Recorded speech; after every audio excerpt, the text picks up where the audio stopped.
நமஸ்காரம். இன்று ஒரு ஸ்பெஷலான டே அப்படின்னு சொல்லிட்டு மக்கள்லாம் கொண்டாடக்கூடிய தினம். மக்கள் சொல்ல முடியாது. யாரு ஒருத்தங்களுக்கு நிறைய செய்யறதுக்கு வேலை இல்லையோ அந்த மாதிரி இருக்கவங்க கொண்டாடக்கூடிய ஒரு தினம் அப்படின்னு சொல்லலாம். வேலண்டைன்ஸ் டே அப்படின்னு சொல்லுவாங்க.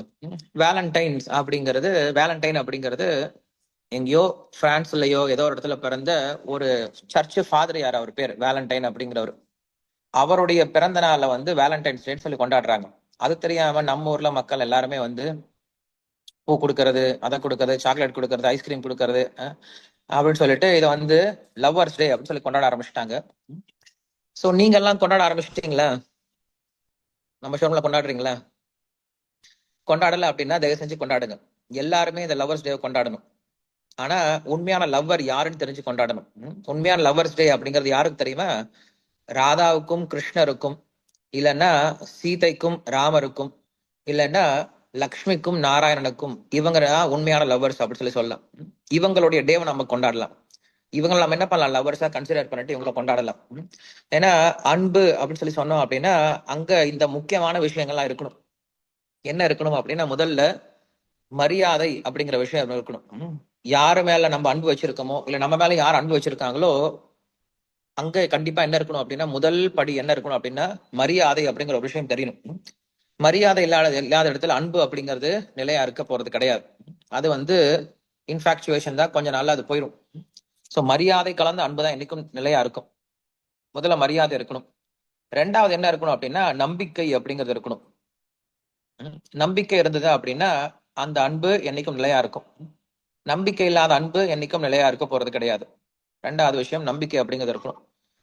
மூணாவதா ரொம்ப முக்கியமான விஷயம் என்ன அப்படின்னா சேவை மனப்பான்மை இருக்கணும். நம்ம மேல யார் விருப்பம் இருக்கோ, நமக்கு யார் மேல விருப்பம் இருக்கோ அவங்களுக்கு நம்ம எப்படி இருக்கணும் அப்படின்னா சேவை பண்ணக்கூடியவங்களா இருக்கணும். சேவை அப்படின்னா எந்தவித எதிர்பார்ப்பும் இல்லாம நமக்கு அவங்க தப்பே பண்ணாலுமே கூட நாம் என்ன பண்ணோம், அவங்களுக்கு நல்லது செஞ்சு அவங்களுக்கு சேவை பண்ணக்கூடிய அந்த மனநிலைமை இருக்கணும். நமக்கு இப்படி எல்லாம் கம்ப்ளீட் ஆப்போசிட் தான் இருக்கு இந்த உலகத்துல. அதனாலதான் இந்த உலகத்துல நம்ம எங்கேயும் அன்பு அப்படிங்கிற விஷயத்த பார்க்க முடியாதுன்னு சொல்லி சொல்றோம். அதனால உண்மையான லவ்வர்ஸ் டே அப்படிங்கிறது யாரு கொண்டாட முடியும் அப்படின்னா ராதாகிருஷ்ணர் கொண்டாட முடியும், சீதாராமர் கொண்டாட முடியும், லட்சுமி நாராயணன் கொண்டாட முடியும், இவங்க கொண்டாட முடியும். காரணம் என்ன அப்படின்னா அவங்க ரெண்டு பேருக்குள்ள அறியும் பரஸ்பரம் நான் சொன்ன இந்த 3 விஷயங்கள் இருக்கு. என்ன 3 விஷயங்கள்?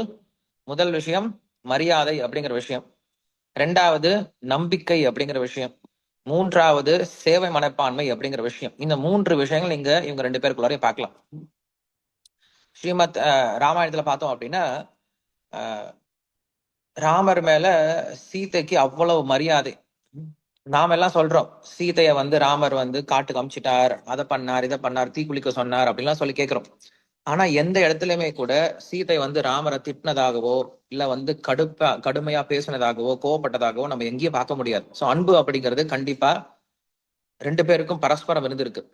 அதே போல நம்பிக்கை அப்படின்னு சொல்லி சொன்னோம் அப்படின்னா ராமர் என்ன பண்ணாலும் அவர் எனக்கு சரியாதான் பண்ணுவார், அவர் என்ன தீ குளிக்கவே சொன்னாலும் அவர் என் மேல் நம்பிக்கையோட தான் சொல்றார் அப்படின்ற நம்பிக்கை யாருக்கு இருந்தது? அவர் என் மேல நம்பிக்கையோட தான் இதை செய்ய சொல்றார், எனக்கு நல்ல பேர் வரும் அப்படின்ற காரணத்துக்காக தான் சொல்றார் அப்படின்ற ஒரு நம்பிக்கை, திடமான விசுவாசம் சீதைக்கு ராமர் மேல இருந்தது. அதே போலதான் ராமர் நினைச்சார், நான் சொன்னேன் அப்படின்னா சீதை கண்டிப்பா கேட்பா, நான் நெருப்புல குதிக்க சொன்னா கூட குதிப்பா அப்படின்ற அந்த நம்பிக்கை ராமருக்கும் இருந்தது சீதை மேல, சீதைக்கும் இருந்தது ராமர் மேல. அந்த நம்பிக்கை அப்படிங்கிற ரெண்டு பேருக்கு மேலே வந்தது. மூன்றாவது சேவை மனப்பான்மை. ரெண்டு பேருக்கும் சேவை மனப்பான்மை அப்படிங்கிறது. என்ன சேவை மனப்பான்மை? ராமர் என்ன பண்ணாரு, சீதைக்காக காட்டுல போகிற வழியெல்லாம் சேவை பண்ணாரு. அது மட்டும் இல்லாம சீதை தொலைஞ்சு போயிட்டா அப்படின்னு சொல்லி கேள்விப்பட்ட உடனே அந்த சீதையை கண்டுபிடிச்சு ஆகணும்னு சொல்லிட்டு எவ்வளவு பிரயத்தனம் செஞ்சு ஒரு பெரிய சமுத்திரத்துல பாலத்தையே கட்டி இந்த பக்கம் அசுரர்களை எல்லாத்தையும் சம்ஹாரம் செய்து சீதையை மீட்டு கொண்டு வந்தார். பெரிய சேவை பண்ணிட்டார். சீதையை மீட்டு எடுக்கணும் அப்படின்ற ஒரு பெரிய சேவை பண்ணார். சீதை என்ன பண்ணா தெரியுமா? அந்த சமயத்துல அவளுக்கு சக்தி இருந்தும், தன்னை காப்பாற்றி கொள்ளக்கூடிய சக்தி இருந்தும் அவன் என்ன பண்ணிருக்கலாம், ஒரு நிமிஷத்துல ராவணனை அழிச்சிட்டு சீதை மொத்த லங்கத்தையும் எரிச்சிட்டு ராமர் கிட்ட வந்திருக்கலாம். ஆனா சீதை அதை பண்ணல. சீதை என்ன பண்ணா அப்படின்னா அவளுக்கு தன்னை பாதுகாத்துக்கூடிய சக்தி இருந்தும் அதை உபயோகப்படுத்தாம இருந்த காரணம் என்ன தெரியுமா? ராமருக்கு நல்ல பேர் வரணும் அப்படின்ட்டு. ராமர் என்னை காப்பாத்தினாதான் ராமனுடைய வீரம் வீரம் வெளியில தெரியும் அப்படிங்கிறதுக்காக ராமருக்கு நல்ல பேர் வரணும் அப்படின்ற சேவையை பண்ண. சோ இப்படி என்ன பண்றாங்க அப்படின்னா பரஸ்பரம் ஒருத்தருக்கு ஒருத்தர் என்ன பண்றாங்க, சேவை பண்ணிக்கிறாங்க. இந்த 3 விஷயங்கள் எங்க இருக்கோ அந்த இடத்துல கண்டிப்பா அன்பும் பண்பும் எல்லா இடத்துல நிறைஞ்சிருக்கும். சோ இந்த அன்பான இந்த நாடுல நம்ம என்ன பண்ணலாம் அப்படின்னா கண்ட விஷயத்த பத்தி யோசிக்காம இந்த மாதிரி உயர்ந்த அன்புடையவர்களை பற்றி நம்ம யோசிக்க ஆரம்பிச்சோம் அப்படின்னா நாமும் இந்த குணங்களை வளர்த்துக்கிறதுக்கான வாய்ப்பு இருக்கு.